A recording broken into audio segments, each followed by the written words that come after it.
Greetings, hello there. My name is David O'Callaghan. I'm the Children's Category Manager for Eason's, and I'm here today to talk about Hollywood and all things Hollywood, and again the movies, especially focusing on the teenage and young adult ones, because there's a few big ones coming out. Obviously out there already, good teenage book. The Book Thief movie is okay. It's not the greatest movie ever, but I thoroughly enjoyed it. Jeffrey Rush and Emily Watson obviously very good, but the book is an absolute wonder.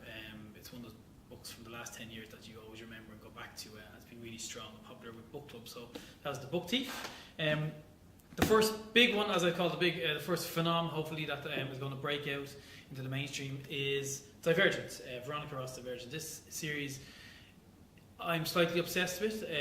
When I read it a few years back, I couldn't wait for the next one, then couldn't wait for the next one. It's one of those ones that you stay up all night, even though it's on a school night, set in the future, because dystopia is everything that's in now.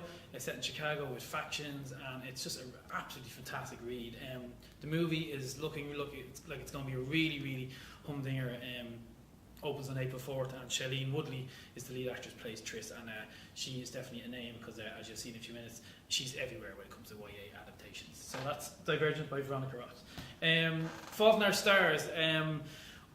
Along with Divergent, this is the other breakout. John Green, he's one of those people who he's probably the most popular unknown person on the planet because he's this huge following among teenagers and young adults, yet he's still a weird kind of cult figure that the mainstream hasn't heard of, although in recent weeks it's been absolutely huge. So this is a movie set in a cancer support group with two teenagers. It's a romantic tale.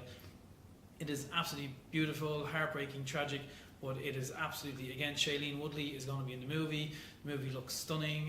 It's coming later in the year, and I think if, like Divergent, breakout potential, this is going to absolutely make people cry all over the place. You have to read this book. And then on top of that, all his other books. It's not a trilogy, they're all standalone titles, but they're all absolutely stunning and beautiful. And this man is a star for the future. So it's John Green, The Fault in Our Stars. Read it now. I'm finishing off the trilogy of Shailene Woodley tie-ins because she's everywhere this year. She is kind of like a really cool hippie version of Jennifer Lawrence. She's fantastic. The Spectacular Now, I had the chance to see this last year in the States, and it is an absolutely beautiful. If you think of the old John Hughes movies or Perks of Being a Wallflower, it's that kind of book, and like the book is amazing and the film is amazing, and you just have to read this book. It is a stunning thing. All of these, it's kind of a case of read the book now. The movie's coming. Yes, you can go get your popcorn and all the stuff, but do read the books because usually the book is always better than the film. It's rarely the other way around. So that's why I'm highlighting them, because it is a stunning movie and the book is also fantastic by Tim Tharp.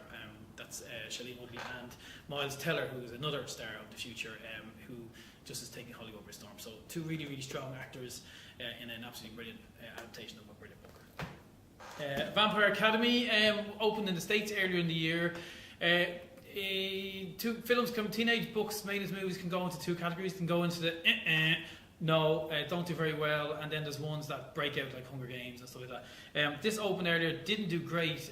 It is from the director of Mean Girls and the writer of Heather. So for me, why wouldn't you want to go see that?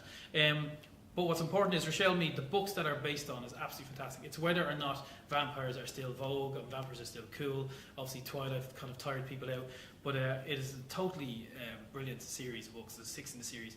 I'd highly recommend it if this is your thing, and I don't care, I'm going to see it when it opens because it looks really good. Just two more to speak about very quickly.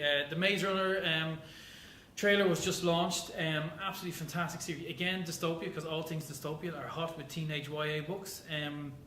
This is set in a world where these kids wake up one day and they find they're in a box and they get sent up in the lift and they just find themselves in this giant maze, and in the maze are all these creatures at night. The maze closes down and creatures start trying to kill them all. They have no idea why they're there, they don't know what's going on, and it's a complete mystery. So this whole series, there's 4 in the series from James Dashner, is absolutely fantastic. The movie's coming later in the year. It looks brilliant. Wes Ball is directing it, and I'm really excited by how this one could turn out. Has great crossover potential, like 1 or 2 of these. And that's the thing, when I say young adult books, adults are reading these books as much, because it's not a case of it's only for teenagers.